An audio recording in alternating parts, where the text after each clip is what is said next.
Wenn du im letzten Video bis zum Schluss zugeschaut hast, hast du schon gesehen, wo ich jetzt bin, nämlich nicht mehr in Brasilien, sondern Paraguay. In beiden Ländern habe ich jeweils gesamt 1,5 Jahre verbracht und heute erzähle ich dir die 5 größten Unterschiede zwischen Paraguay und Brasilien.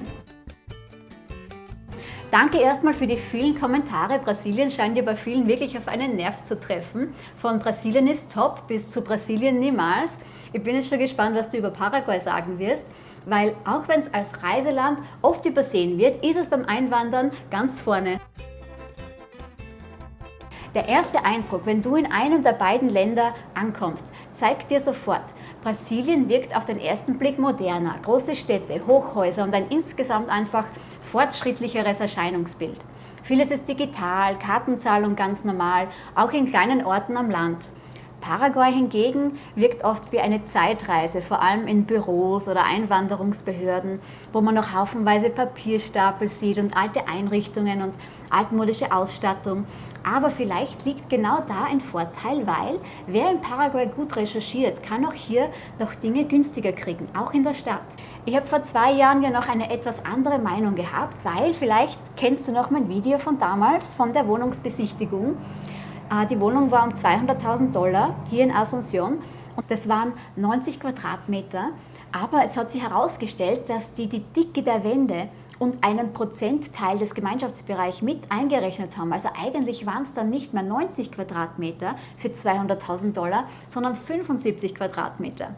Ja, solche Preise gibt es nach wie vor, aber es hat sich in den letzten Jahren so viel getan und es wurde so viel gebaut, dass es jetzt auch günstigere Optionen gibt, selbst in guter Lage in der Stadt. Günstige Investitionspreise haben wir sonst in Brasilien nur am Land gefunden. Aber zu Investitionen sage ich später noch mehr.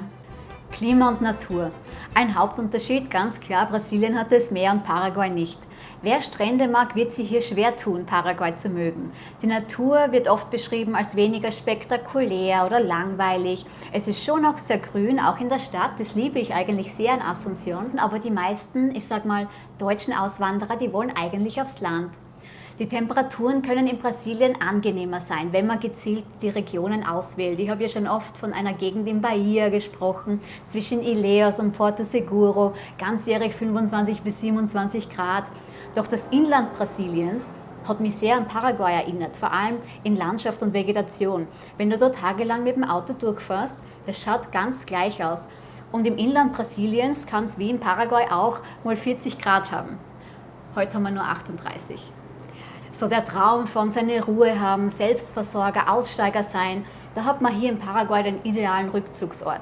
Gibt es in Brasilien auch, aber Paraguay scheint noch mehr wie der wilde Westen, alles ein bisschen gröber, weniger Regeln, mehr Freiheiten. Ah ja, und generell die Expat-Communities oder Tourismus ist nicht so stark entwickelt. Paraguay wird einfach oft übersehen. Da gibt es viel mehr Leute, die Brasilien auf dem Radar haben. Also wenn man wenig Tourismus mag, ist man hier in Paraguay gut aufgehoben.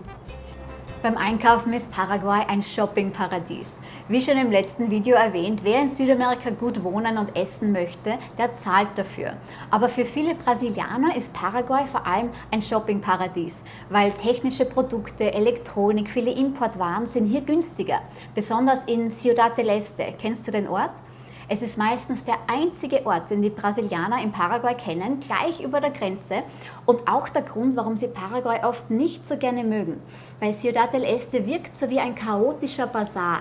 Viel Verkehr, viele Menschen auf der Straße, Verkaufsstände, viel Müll und viele Brasilianer haben nur den einen Eindruck von Paraguay, die waren sonst noch nirgendwo und dann denken die, das ganze Land ist so. Warum gehen die Leute jetzt dorthin zum Einkaufen? Es ist eine Freihandelszone und hat auch moderne Shoppingcenter und Brasilien hat ja extrem hohe Importtaxen auf viele Produkte. Das heißt, die kommen dann dorthin zum Einkaufen und haben dann halt oft nicht den besten Eindruck von Paraguay. Und mir ist es sogar schon oft passiert, wenn ich gefragt werde in Brasilien, wo ich lebe, dann sage ich immer Paraguay. Und dann schauen sie immer ganz traurig und sagen, ¿Por qué? Das zeigt auch so den brasilianischen Nationalstolz, den ich schon mal erwähnt habe. Und dass für sie Brasilien das einzige Land ist, das zählt.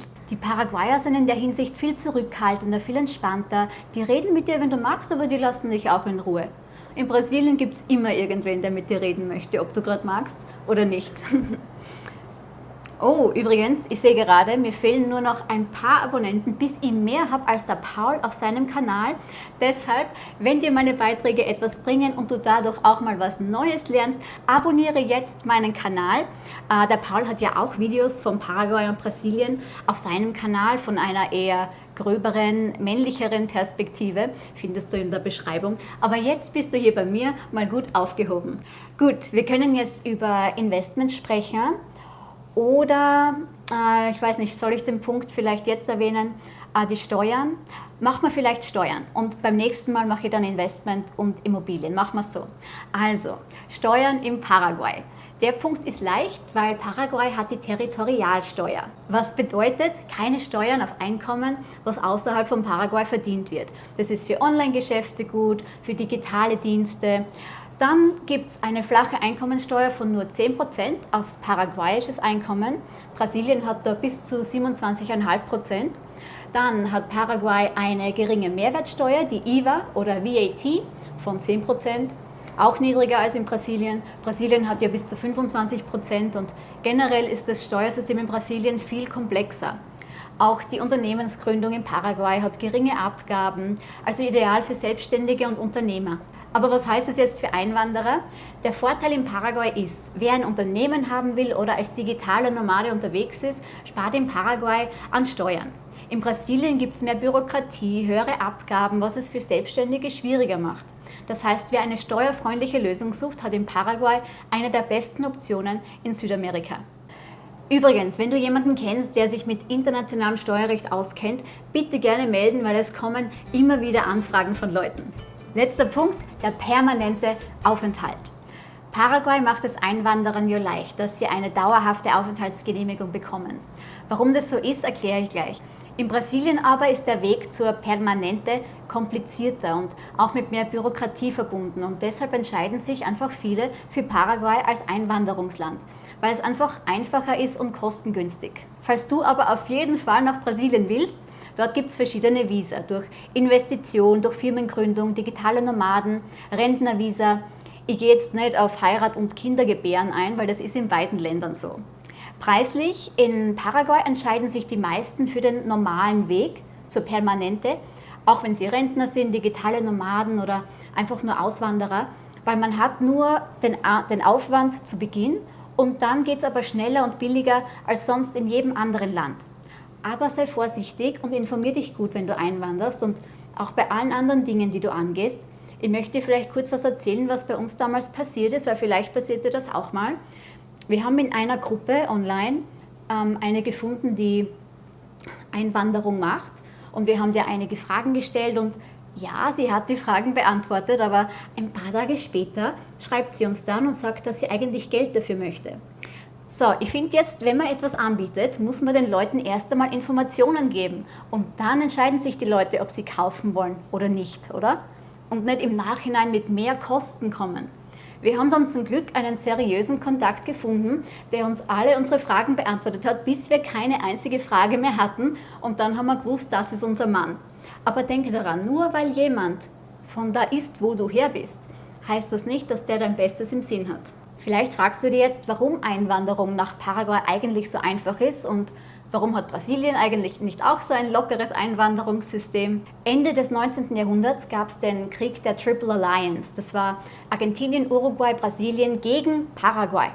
Und für Paraguay katastrophal, weil es hat fast alle seine Männer verloren und auch großteils des Territoriums. Und um die Bevölkerung wieder anzuheben, setzt Paraguay von da an auf externe Einwanderung. Das Gute ist, grundsätzlich wird man in beiden Ländern als Ausländer gut empfangen. Es gibt, wie gesagt, ein paar Unterschiede in Natur, Kosten, Klima, aber einwanderungspolitisch und steuermäßig liegt Paraguay für Einwanderer klar vorne. Und auch tut sich sehr viel in diesem kleinen Land, besonders in der Hauptstadt Asunción. Paul und ich waren ja vor 2 Jahren das letzte Mal hier. Damals sind wir losgefahren mit unserem paraguayischen Toyota durch alle Länder bis nach Kolumbien und dann wieder runter. Die Fahrt hat 2 Jahre gedauert und bei Rückkehr haben wir Asunción fast nicht wiedererkannt. So viel Modernisierung, so viel Fortschritt und so viele neue Möglichkeiten für Ausländer. Vielleicht gibt es beim nächsten Mal schon mehr über Paraguay zu erzählen. Übrigens, wenn du an mehr ungeschnittenen Videos von mir und meinem Alltag hier interessiert bist, aber ich sage dir gleich, mein Leben ist nicht wirklich interessant, aber dann kannst du auch Mitglied werden in meinem Kanal. Ich lade da ab und zu mal Videos hoch für meine Mitglieder. Du siehst den Link in der Beschreibung. Also dann bis zum nächsten Mal in Paraguay. Wir sehen uns.